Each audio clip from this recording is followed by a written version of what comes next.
Hi everyone, this is Lisa from It's Little Things in Card Making, and this is my very first video of 2021. I hope everyone is doing well. I'm sorry I've been away for so long. Well, kind of. What I decided to do in January was make my craft room more efficient. So I've been moving furniture and I've been setting up different systems and yeah. So I'm going to do a tour, but this is the prelude to the tour.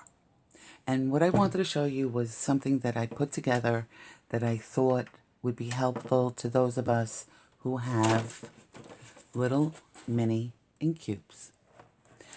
Now, I want to go with the ink cubes probably more so now than the regular ink pads. For storage, because, absolutely, it's so much easier to store these. And now I figured out a way to organize them as well. Also, I think that re-inking these would be more cost-effective than re-inking the big pads, because the larger ink pads, you would have to, go over the whole thing, so you're using more re-inker, and it's drying out, like if you don't get to the corners and use up the ink in the corners or on the edges, that's going to dry out, and it's kind of a waste. So with these, you can ink the whole thing and use less when you re-ink. So now I was talking about storage. I have these clamshell plastic things that I had gotten from, I believe they were Gina K Designs, her stamp kits. I looked on her website and they're out of stock. I don't know. Then I looked on everybody's website. Nobody has them. You may have some of these in your stash if you ever purchased Gina K Designs craft kit. I haven't in quite a while, but this is what she used to send them in. And these are great. They open and close just like a regular clamshell package.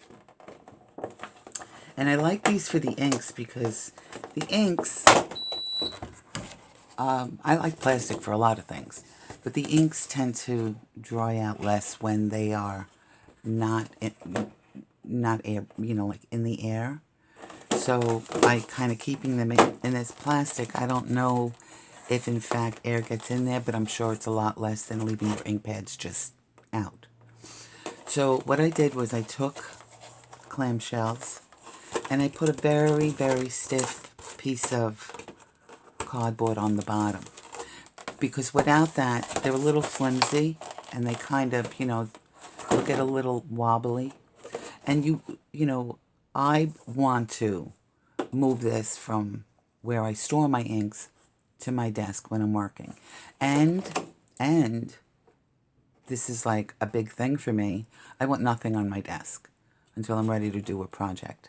So finding homes for everything that was on my desk has really been a challenge, which is why I haven't been around for a while. So anyway, I had developed this a while back, and I had all my colors. I had my blues and greens and purples in here, and then in another one I had my pinks and yellows and so on and so forth. But there was no real order. There was no real system.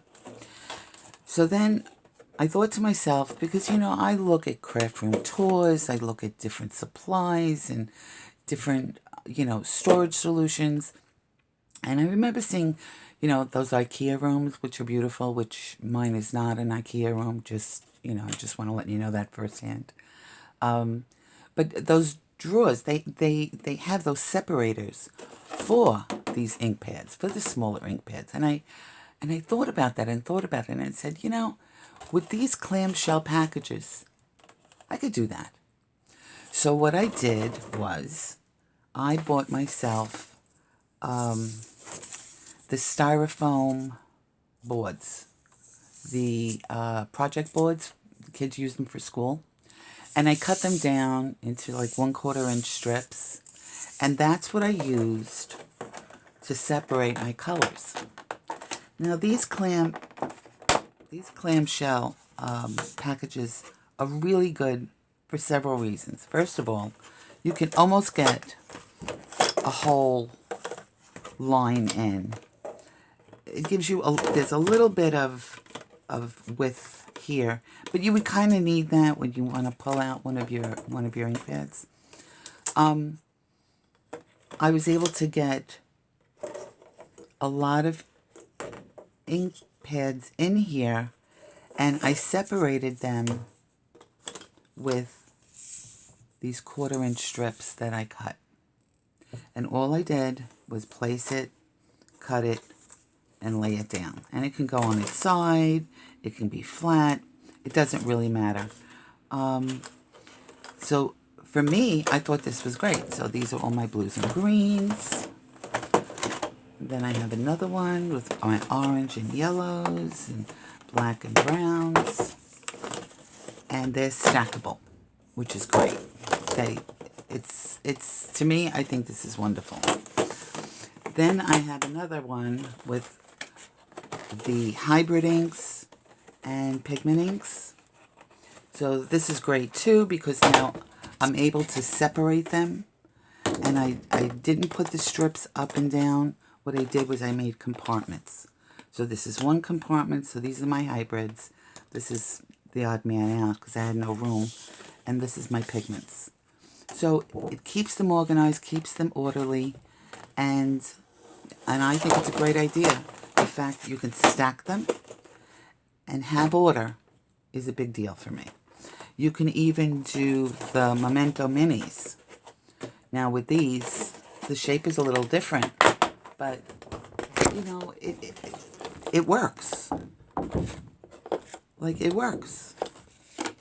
And I have all my, my color samples here. I'm telling you, very, very excited that I figured out a way to wrangle in my mini ink pads. And I think it's going to be so helpful. Efficiency is so important to me, and sometimes I get overwhelmed because I feel like I have to go all over my craft room to get whatever I need.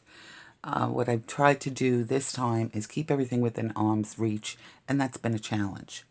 What I also did was, and I kind of got this idea from a video I saw Jennifer McGuire do about a company that's going to be manufacturing mini ink holders to work with.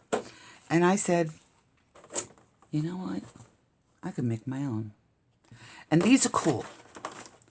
And if you want me to do a video on how I did this, I'll be more than happy to do it. So what it is really is just some really strong cardboard or, what do you call this? Very, very strong cardboard.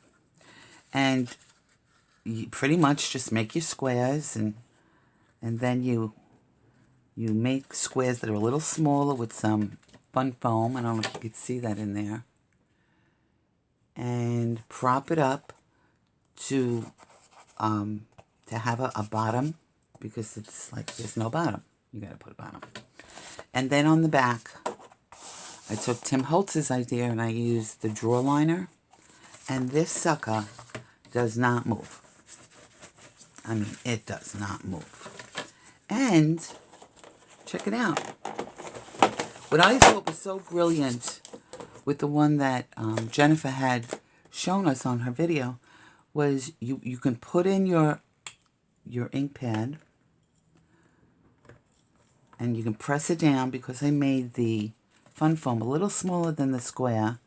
This isn't going anywhere. This is staying put. But what I thought was brilliant was this. You now know what color you're using, because you have your cap right above your color. And there's a lot of colors of ink that, well, it kind of says what it is on the cap, but when you open it up, it looks completely different. So I've used yellows and oranges and kind of got confused, and I was kind of like chasing after or getting my hand all inky. And this, to me, this was brilliant. This to me was brilliant to show this to have this. Actually, I think it goes this way, because I want to show you, it does go inside. And this, all you have to do is put your finger in from the bottom, and it pops right out. And what I did was I made it kind of a little more separated, because if I'm using a brush, I don't want my brush to hit this ink and hit this ink and hit this ink. So for me, I needed that separation, and I can have 1, 2, 3, 4, 5 inks all out at the same time. What I also did was I covered it. I have this metallic, I guess it's, what is it called? Contact paper. But you can use acetate, anything that's not porous, just to line it. In case you get ink on it, you don't want one color of ink to get on another color of ink. So for me, this, not only will it separate my inks and help me as I'm working, I don't have to run after my pads. It's going to give me a clean area. And yeah. Now we can go one step further. Move this to the side. I'm going to take my cover off, put it on my ink pad, move this to the side. I went a little simpler here. This is for distress inks. You can make them for regular size ink pads too. And all I did was I took a low profile box. You know, your dies may come in this, or embossing folders. And I put some of that shelf lining on the inside, and I put some on the bottom side. Now, all I did was I traced it. I traced my ink pad. Now, I could, and it doesn't go anywhere. You can use your ink blending tools, and it just stays right there.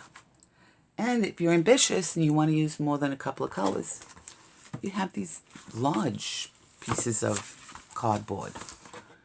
And all you have to do is trace out, you know, your ink pad.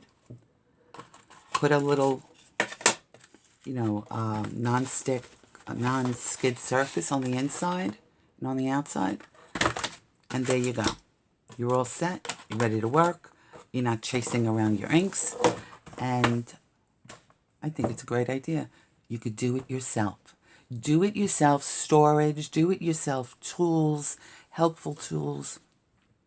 This is what I'm into. So this is why you haven't seen me. And I'm really hoping that you get to see me soon again. And I'll show all of these things in action. I'm very excited because I think being more efficient, I'll be more productive, and I'll feel like I've accomplished something in a day. So this is Lisa Cronin saying thank you very much. Welcome back. Thank you for watching my video. If you like this, please press the like button, subscribe, share. Any questions you have, I'll be more than happy to answer them. And until next time, stay well. And remember, it's the little things in card making. You take care now. Bye.